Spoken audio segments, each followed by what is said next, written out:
Hi friends, today we will talk about how to fix or how to solve the problem of installation failed on the application of Tinder.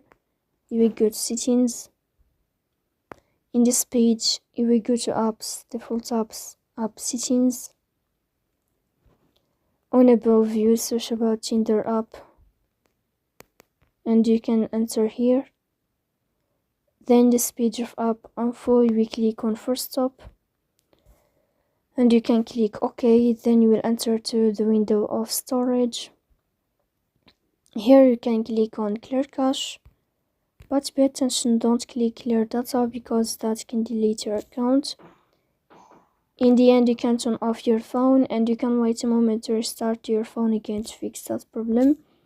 So please don't forget to support us by like and subscribe. See you next time.